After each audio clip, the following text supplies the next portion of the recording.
어느덧 한 해의 마지막 끝자락 송년주의를 맞이했습니다. 돌아보면 2024년도 한 해도 참 어려운 한 해였던 것 같습니다.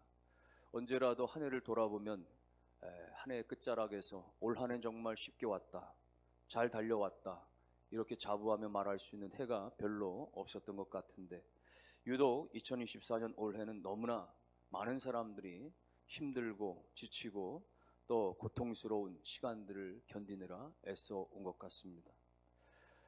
정부는 지금 초유의 국가 권력의 공백 사태가 여전히 지속되고 있고, 서로 간의 대립과 또 피해가 막심하게 진행 중에 있습니다. 사람들 개개인적으로 다 어려움, 여러 가지 어려움들, 경제적인 어려움들, 실직과 실업의 어려움들, 혹은 취직과 결혼의 어려움들, 노인 빈곤의 어려움들, 투병이나 간병의 어려움들, 미래 불확실한 자신의 삶에 대한 불안을 끌어안는 어려움들 등등의 사람들은 다 어려움들을 가지고 있는 것 같습니다. 사람들은 종종 인생을 여러 가지로 비유하는데, 우리의 살아온 인생들이나 지금 살아가는 인생들은 이렇다라고 여러 가지로 말하는데, 특별히 세대별로 구분을 한다면 20대, 30대쯤 되었을 때는 마치 인생을 산에 오르는 것처럼 생각하게 됩니다. 그래서 올라가다 보면 꾸준히 결국은 노력하면 다 된다라고 생각하고, 그리고 뭐든지 해낼 수 있다라고 생각이 되어지면 마침내 산은 정복되어지고, 그리고 정상을 내가 밟을 수 있을 거라고 하는, 정상에 설 수 있을 거라고 하는 그런 투지나 야망도 가지게 됩니다. 그러나 시간이 지나면서 사람들은 40대를 지나고 50대가 되어지고 하면서 사람들은 인생을 달리 보기 시작합니다. 인생은 끝없이 펼쳐진, 언젠가 끝이인지 알기 어려운 마치 광야를 지나가는 시간과도 같다라고 생각이 되어지는 것입니다. 인생은 뭔가 성취를 위해서 목적하여 달려가는 것이 아니라 오히려 지금 주어진 삶에서 살아남기 위해서 버티고 또 그렇게 감당해낸다라고 하는 그런 인생에 대한 절감을 깨닫게 됩니다. 지금 지나가는 이 광야 한복판이 언제쯤 끝날지, 혹은 때로는 험준한 산령 같은 것이 나타나기도 하고, 또 깊고 깊은 사망의 음침한 인생의 골짜기를 지나는 것 같기도 하고, 여러 가지 알 수 없는 다양한 그런 맹수들로부터의 위험이 곳곳에 도사리는 것들을 경험하게 되기도 하고, 그래서 늘 불안할 수밖에 없는 것이죠. 늘 쫓기는 삶을 살 수밖에 없는 것이죠. 마치 인생은 캄캄한 어두운 밤과 같아서 그렇게, 마치 인생 그렇게 어두운 밤바다에 풍랑이는 그런 엄습해오는 높은 파고와 같은 것 같아서 말이죠. 그래서 인생은 뭔가를 정복하는 것이라기보다는 인생은 지금 주어진 환경 속에서 버텨내고 견뎌내는 것이라고 생각될 때가 많게 되는 것입니다. 그런데도 불구하고 아직도 많은 사람들 가운데서는 인생을 산을 오르는 것으로 생각해서 어떻게 하면 더 높은 산을 올라갈까, 어떻게 하면 다른 사람보다 다른 산을 올라가서 더 그렇게 내가 이 경쟁력에 앞서갈 것인가에 매달리다 보니까, 그래서 더 많이 골머리하고 더 많이 힘들어하고 더 많이 미궁에 빠지는 경우들이 있는 것이죠. 어떻게 보면 결혼이라고 하는 것이 산에 오르는 것이다 라고 말한다면, 그러면 오랜 시간의 결혼 생활들은 그 광야를 지나가는 것과도 같다라고 말할 수 있는 것이죠. 우리가 아이를 낳는 것은 산에 오르는 것이다라고 말한다고 한다면은, 그러나 그 아이를 성장할 때까지 양육하고 키우는 것은 광야를 지나가는, 통과하는 시간과도 같다라고 말할 수 있는 것입니다. 직장에 들어가는 것이 산에 오르는 것이다라고 말한다고 한다면, 오랜 직장 생활로부터 겪는 여러 가지 고충의 시간들은 바로 광야를 통과하는 시간들이라고도 말할 수가 있는 것이죠. 그럼에도 불구하고 우리가 가는 길이, 광야의 길이 훨씬 더 많고, 우리가 지나가야 될 광야가 아직도 너무나 많음에도 불구하고 여전히 많은 사람들은 어서 산을 올라야 되는데, 그래서 등산복을, 등산화를, 등산 장비를 여전히 등에 지고 그렇게 오르고 있는 것은 아닌가 싶습니다.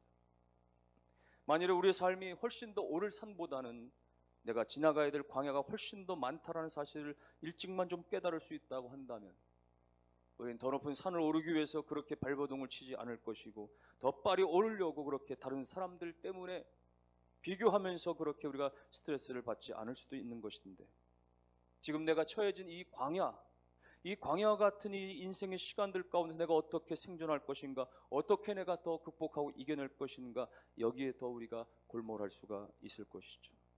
중요한 것은 여러분, 우리가 그렇게 광야를 지나오면서, 인생을 지나오면서, 2024년을 지나오면서 너무너무 힘들었지만 힘겨웠지만 그러나 여전히 한 걸음 한 걸음 걸어올 수 있었다고 하는 사실이 너무나 감사할 따름인 것입니다. 우리가 달려오지 못했는지 모릅니다. 우리가 뛰어오지 못했는지 모릅니다. 그러나 목적지를 향해서 근근이라도 그렇게 걸어올 수 있었다는 것, 그것 자체에는 하나님께서 여전히 보이지 않는 손길로 우리와 함께 해주시고 우리를 붙들어 주신 주님의 은혜의 손길이 있는 줄로 믿습니다.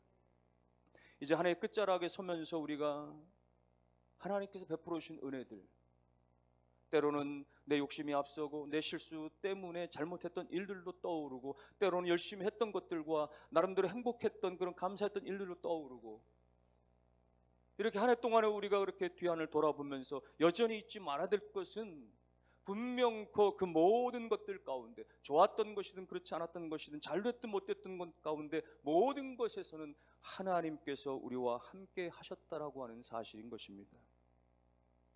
오늘 본문을 기록한 다윗이 노년에 자신의 생애를 돌아보면서 아하, 인생의 모든 걸음들은 다 하나님께서 인도해 주신 것이구나, 하나님께서 함께 해 주신 것이구나, 우리가 하나님과 함께 동행하는 것이 인생의 가장 복된 삶이구나, 이 사실을 깨달으며 주님을 찬양하고 있는 것입니다. 사랑하는 성도 여러분, 하나님은 우리의 걸음걸음을 인도하시는, 우리 생에 함께 하시는 하나님, 그 하나님은 우리 가운데 무엇을 하시는지를 오늘 본문을 통해서 깨달으면서 여전히 힘들고 지친 가운데서도 하늘이 주시는, 주님이 주시는 위로와 소망을 덧입기를 주의 이름으로 축원합니다. 23절에 보면은 여호와께서 사람의 걸음을 정하시고 그의 길을 기뻐하신다. 여호와께서 사람의 걸음을 정하신다 그랬습니다. 다윗이 보니까 내가 살아온 걸음들이 다 하나님의 계획 안에 있었구나. 내가 걸어온 인생의 여정들이 다 하나님께서 세팅해 놓으신 하나님의 그 섭리 안에 있었구나, 이 사실을 깨달은 거예요. 그러면서 그 하나님의 계획과 섭리 가운데 걸어올 때 그 걸음을 하나님께서 기뻐하신다는 사실을 깨닫게 된 것입니다. 여러분, 하나님께서 사람의 걸음을 정하신다 말씀하셨어요. 사람의 길을 정하신다라고 하는 것은 그 인생이 가는 길에 대해서 하나님께서 예비하시고 준비하시고 하나님께서 계획하시고 그렇게 정해 놓으셨다라는 것이죠. 이렇게 말씀하시는 것을 소위 예정된 예정론이라 이렇게 말하는데, 예정된 예정론은 우리가 흔히들 말하는 숙명론과는 전혀 다른 이야기인 것입니다. 숙명론은 무엇입니까? 인생이 운명적으로 결정된 대로 살 수밖에 없다라고 하는 그런 이야기를 하는 것이죠.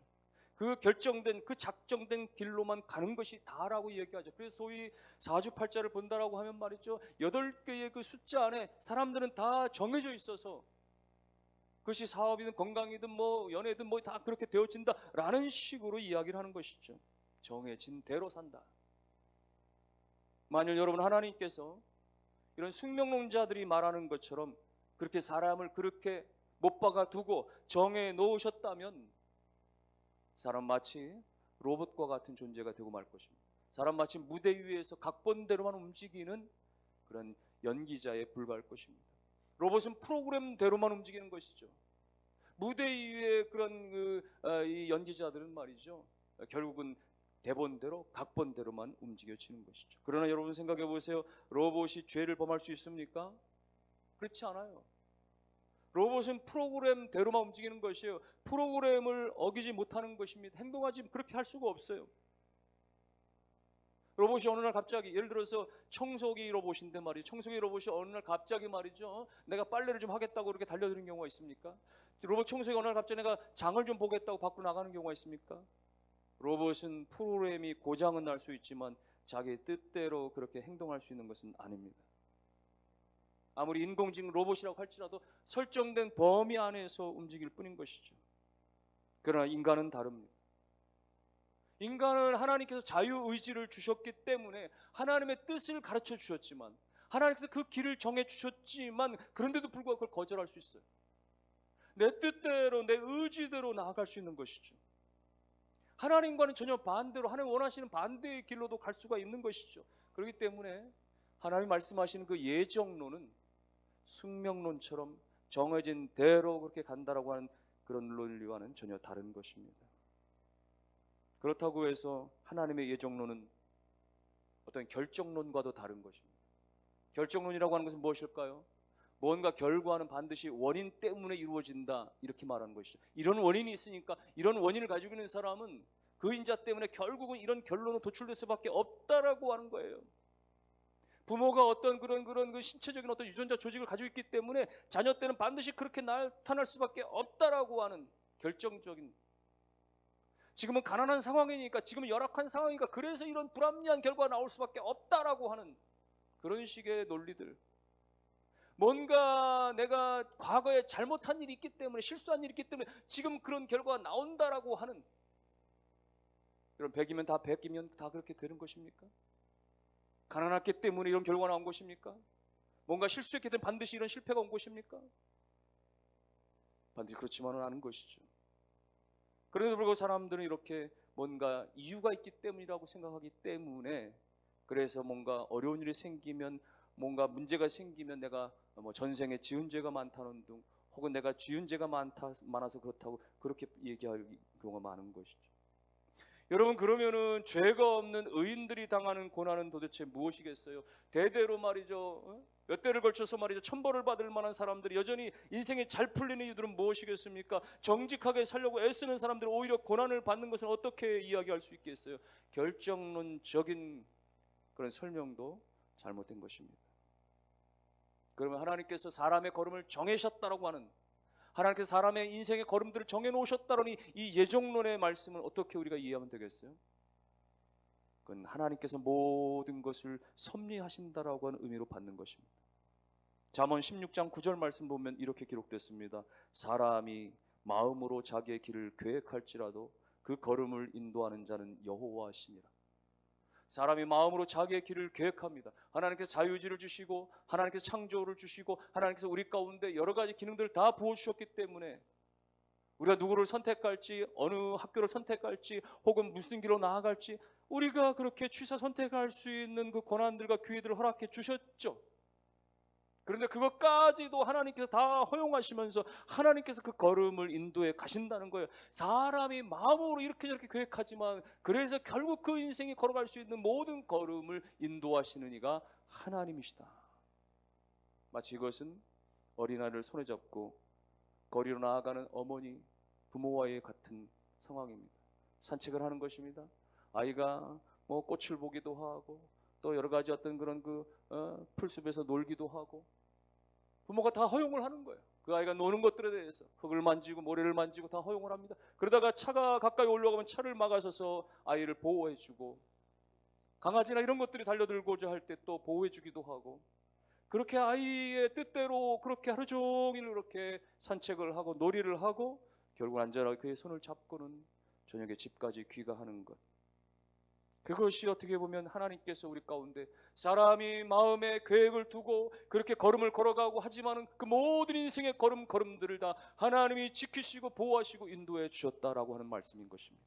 2024년 한 해를 걸어오면서 우리가 그렇게 보이지 않는 하나님의 손길이 있었기 때문에, 때로는 비틀거리는 걸음조차도 하나님께서, 때로는 내 힘으로 걷지 못한 누군가의 부축을 받으면서 걸어왔던 시간들이 있었지만 그 시간들까지도 다 하나님께서 우리의 걸음을 정하시고 인도해 주셨다는 사실을 믿으시기를 주의 이름으로 축원합니다. 뿐만 아니라 하나님은 우리의 인생의 걸음을 정하셨을 뿐만 아니라 그 길을 기뻐하신다라는 것입니다. 그 길을 기뻐하신다. 우리가 말씀을 통해서 깨닫고 하나님의 뜻이 무엇인지를 알고 그리고 그 뜻을 순종하며 살아가는 것, 하나님 너무나 기뻐하신다라는 거예요. 하나님께서 이렇게 가라고 말씀하실 때 우리가 하나님의 음성인 줄 알고 그 길을 믿음으로 걸어갈 때 하나님은 그 가는 길을 너무 기뻐하신다. 여러분, 우리가 내비게이션을 다 이용하잖아요. 초행길은 물론이고 아는 길도 말이 가끔 좀 빨리 가려면 내비게이션 통해서 가기도 하는데, 내비게이션의 안내자는 항상 상냥한 목소리입니다. 운전자가 좀 실수하더라도 말이죠, 화를 내지 않아요.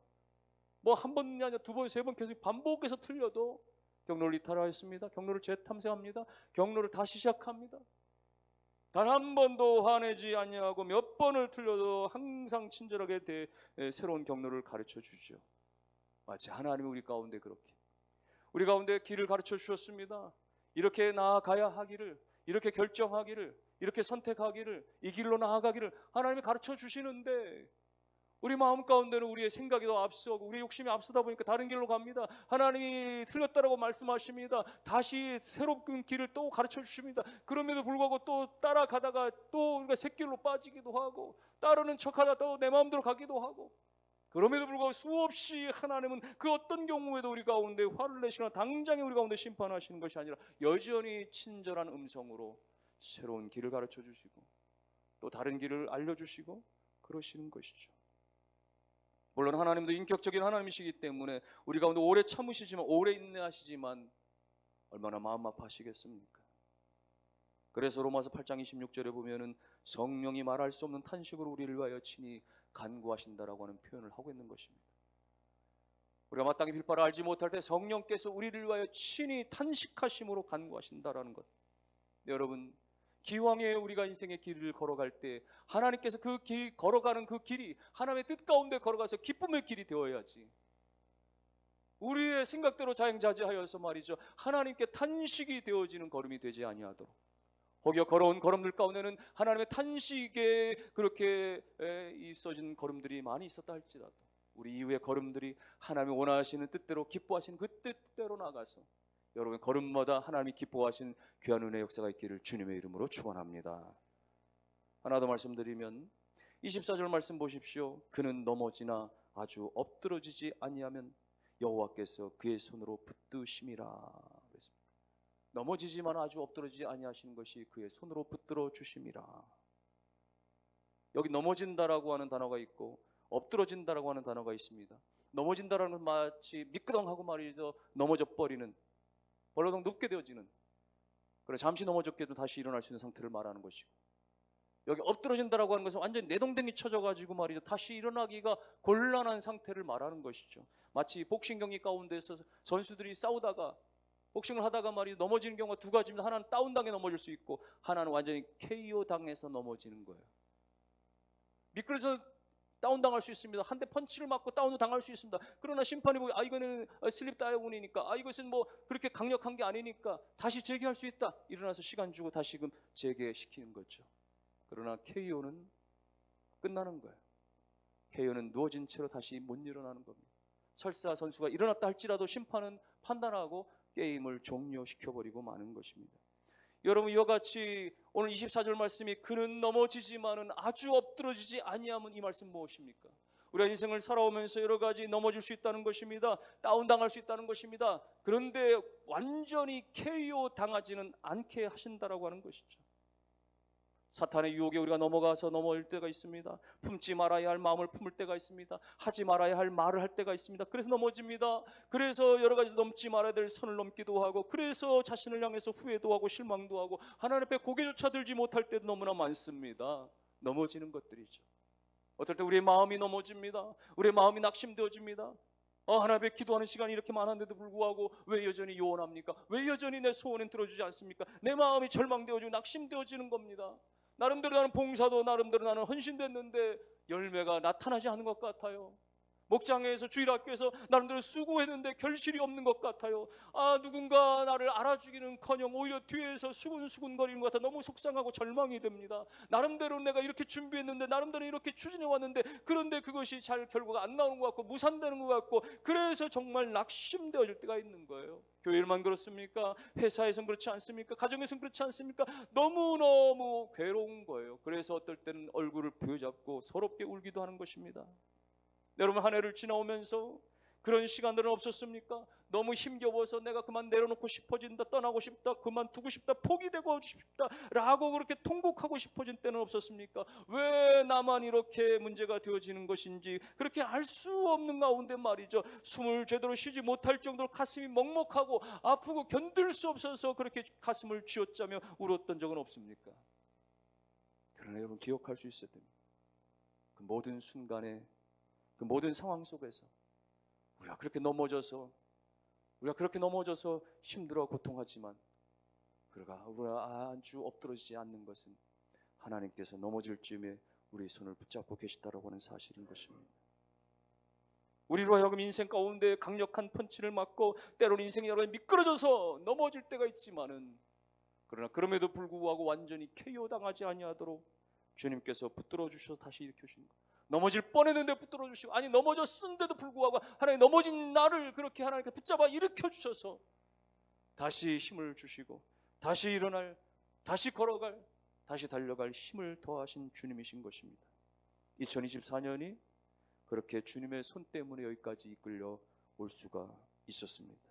넘어지려 할 때 붙잡아 주시고 넘어졌을 때 다시금 우리를 손 붙잡아 일으켜 주시고, 그러므로 사랑하는 성도 여러분들이여, 놓지 아니하시는, 끝까지 우리의 손을 붙잡고 계시는 주님의 손을 기억하시고, 나는 방황하고 내 뜻대로 내 손을 내려놓을 때가 많지만 그러나 나를 잡으신 주님의 손이 굳건하시고 영원하시고 완전하시다는 사실을 깨달으시고, 그 주님과 함께 지금까지 달려왔으니 앞으로도 주님이 나와 함께 동행해 주시라는 사실을 믿으셔서 주님과 함께 주의 손을 잡고 믿음으로 달려가는 귀한 미래들이 다 되실 수 있기를 주님의 이름으로 축원합니다.